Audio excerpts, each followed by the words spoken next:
Here with Vince Brown ahead of Saturday's home matchup against Keystone College. And Coach, glad to have you with us as always. Let's start by rewinding briefly to last week, Lighthouse Christian, a conference game, and you guys came out probably your best start of the season, 24-0 to start with the Makos. Just talk about what you saw from your team and some of the highlights from that game that got you back to 500. Walker's always a pleasure. Great atmosphere down in Lumpkin County. Great host to the Indians, and being one of our current players, Matthew Reese, being able to go down there, and also your hometown. Let me throw that in there. So it was a great venue, great atmosphere. We traveled well, kind of a long trip, but we did what we needed to do. I felt like the guys took the message. We wanted to come out, play disciplined football, play aggressive football, play with great effort, and then execute and finish. Felt like throughout the week, one of our best offensive practices. And as we spoke about after that Methodist game, we really felt like our guys brought into the system and brought into each other. Coach Scorpio Brown, amazing job, and his staff with the offensive game plan. And we stuck to it, and we seen the result. Not only the offense, but the defense. They pitched that shutout for most of the first half before Lighthouse kind of settled in. And then the special teams, probably the best showing of special teams on the year, including Logan Eastman hitting his career best of 45 late there in the first half. Just talk about what you saw from that side from those two sides of the football. Mm-hmm. That defense has been flying around, and it just only when we make the mistakes, the way we set that defense up and the way Coach Massey runs his unit, he knows that it's big plays, it's a lot of opportunities for turnovers, and they just got to trust each other and communicate. And we felt like they did that. We were getting off the field. 3 and outs is what we love to see, and then we created some turnovers. Huge game by Caleb Davidson. He was all over the field. But that D-line did a great job. I would like to finish some of those sacks, but we were getting the pressure that we needed, so he couldn't just sit in the pocket. And then the defensive backs covering down the field, playing some man-to-man and some zone. We switched it up. They did a tremendous job. When we talk about special teams, Logan Eastman, he was sharp.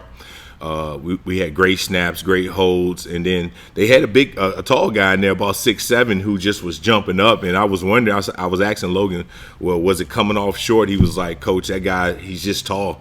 And so, but we figured it out.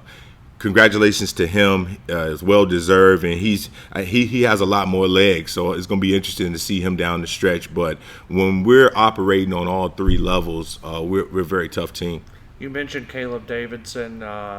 He was named New South Athletic Conference Defensive Player of the Week following his 6-tackle performance, and then TK Petty, 8 catches for 155 and 3 scores. He's the Offensive Player of the Week. Just talk about them being able to be honored by the conference and their accolades. Well, I'll start with TK. We know what type of player TK can be, and I think towards the beginning of the season, him not having his timing right with a new quarterback and some new systems that we implement had him a little frustrated. But the interesting thing was we named him captain because he had an amazing practice, and we asked TK to get back to the TK that we know, and the results were right there, right? He got in the end zone multiple times.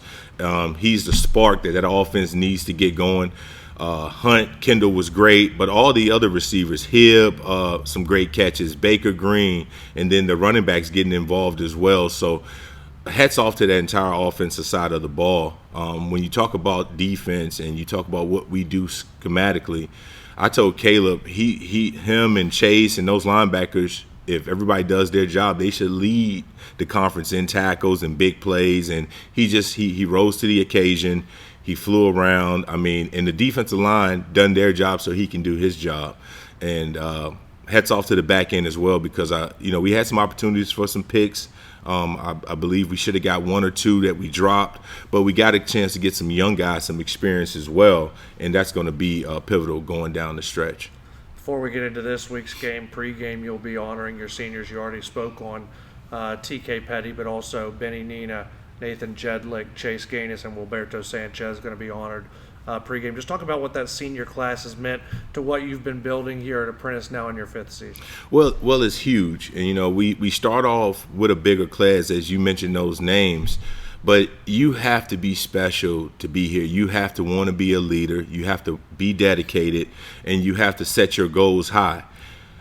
Those guys have endured the ups and downs. They went through the COVID year, which that pushed a lot of guys away as well. It's just different, right? The world was different, but these guys stood tall. They've been a part of bowl game championships, winning best records in school history, and these guys have just fought through, and they're the pillars of our team. And it's hard for our guys to get the bonding time that they need, but I felt like during camp and our road trips, these guys have been able to step up and get the guys on the same plane and continue to work hard each and every day. And I couldn't be more, grateful to have them. You talk about Benny Nina, hard worker, Chase Gayness, Nathan Jetlick, TK Petty, guys like Roberto Sanchez, who came on late and who actually was a walk-on, stepping up, and just their presence has been tremendous.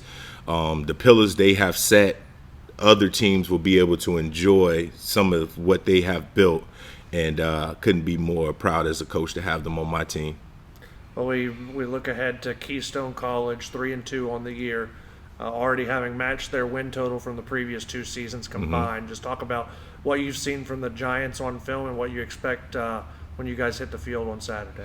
Well, Keystone College, I expect Pennsylvania teams, they come down, they are physical. Pennsylvania, that's what they're known for, right? Good hard-nosed football. So we expect for them to come out with some intensity, to run the ball. They like to line up and spread, but everybody wants to set their offense up by running the football. Our defense know they have a great challenge. We got to be great tacklers this week. We have to be aggressive, and we have to complete the calls as the DC calls them. Paul does a great job with that unit. Him, Coach Trail, and Coach Dave Jackson, they do a great job of game planning and breaking down opponents. We have to run the game plan and execute. Offensively, we just have to continue to go out and execute, be disciplined, no false starts. And our O-line, I challenged them this week. We need to get all our blocks and finish them to the end of the whistle. And I feel that if we go out and do that, we'll be successful. So, Coach, you've called for a wideout on Saturday here at Newport News. Just talk about what you want to see from Builder Nation as they come to support your team. Well, as we look right now, the weather's going to be fantastic. We have a great support staff here. We have great fans that travel. We encourage, if you live in this area and you're watching, hey, come out, support your builders, put on your white and pink. We're also going to be supporting and promoting breast cancer awareness and all cancer awareness. It has affected my family and multiple families, and we just want those individuals to know that we support you, we are here with you, and we do more than just put on the pink. I challenge my guys to get involved, to donate, to give more awareness, and we just want it to be a great environment to come out and see some great football, and we're going to put on for our school and our surrounding area. Well, Coach, look forward to seeing your guys on the field tomorrow. Best of luck, and we'll talk after the game. Thanks, Walt.